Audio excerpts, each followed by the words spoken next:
যদি এই ওষুধগুলো কোনোভাবে গলায় চলে যায় তাহলে এতে করে রোজা নষ্ট হয়ে যাবে। আর গলায় না গেলে রোজা নষ্ট হবে না, তবে এটা ব্যবহার করা মাকরুহ। হাদিস অস্বীকার করার যে প্রচেষ্টা, যে যে উদ্দেশ্যে করুক না কেন, এই প্রচেষ্টা হলো দ্বীন অস্বীকার করার প্রচেষ্টা। আসসালামু আলাইকুম ওয়া রাহমাতুল্লাহি ওয়া বারাকাতুহু।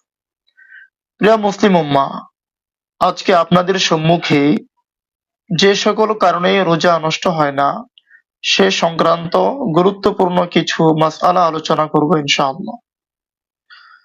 প্রথমে আমরা আলোচনায় যাচ্ছি রোজাবস্থায় মেসওয়াক করা যাবে কিনা।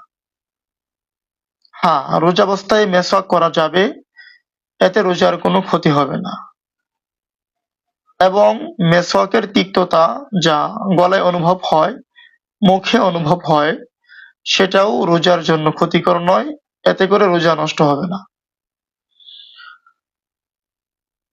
রোজাবস্থায় পেপসোডেন্ট, ক্লোজ আপ ইত্যাদি ব্যবহার করা যাবে কিনা।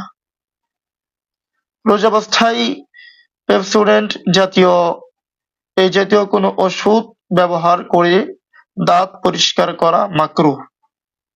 যদি এই ওষুধগুলো কোনোভাবে গলায় চলে যায় তাহলে এতে করে রোজা নষ্ট হয়ে যাবে।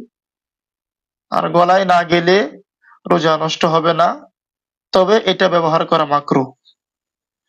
হ্যাঁ, তবে শুধু ব্রাশ, ওষুধ ব্যতীত শুধু ব্রাশ দিয়ে দাঁত পরিষ্কার করা যাবে, এতে করে রোজা নষ্ট হবে না।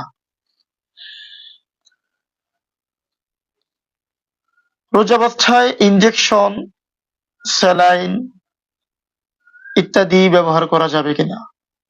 রোজাবস্থায় ইনজেকশন ব্যবহার করলে এতে করে রোজা নষ্ট হয় না। এরকম ভাবে স্যালাইন যা রোগে পুশ করা হয়, এগুলোর কারণে রোজা নষ্ট হয় না। রোজাবস্থায় টিকা গ্রহণ করা যাবে কিনা। হ্যাঁ, রোজাবস্থায় টিকা গ্রহণ করা যাবে, এতে করে রোজা নষ্ট হবে না। কারণ টিকাটা রোগের মধ্যে পুশ করা হয়, পেটে অথবা মস্তিষ্কে যায় না। রোজাবস্থায় বাচ্চাদেরকে দুধ পান করানো যাবে কিনা।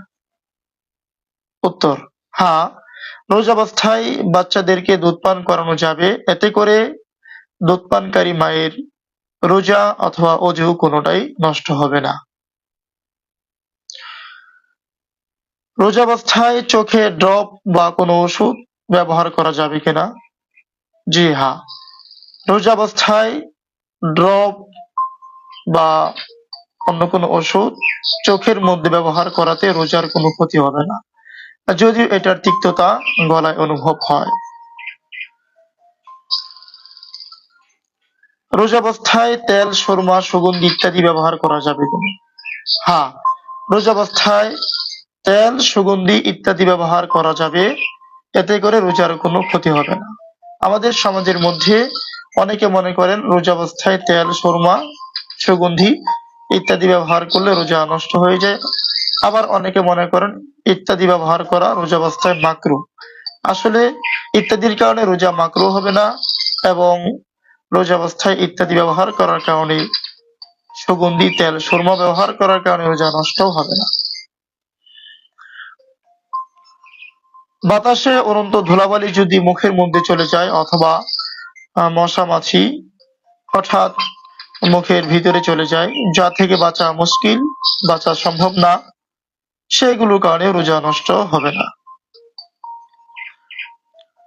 আমাদের ঠোঁটে অনেক সময় ভিজা থাকে, ঠোঁটের মধ্যে কিছু থুতু জমা হয়, যেটার কারণে ঠোঁট ভিজা থাকে।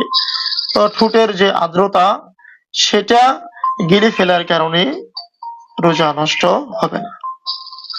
আজকে আপনাদের সম্মুখে অল্প সময়ের মধ্যে কয়েকটি মাসালা পেশ করার চেষ্টা করলাম। ধারাবাহিকভাবে সামনে ইনশাআল্লাহ আলোচনা আসতে থাকবে। আমরা পেজটিকে ফলো করে রাখবো, আর ইনশাআল্লাহ রোজা সংক্রান্ত গুরুত্বপূর্ণ মাসালাগুলো শুনে আমল করবো ইনশাআল্লাহ। সকলে ভালো থাকবেন, সুস্থ থাকবেন।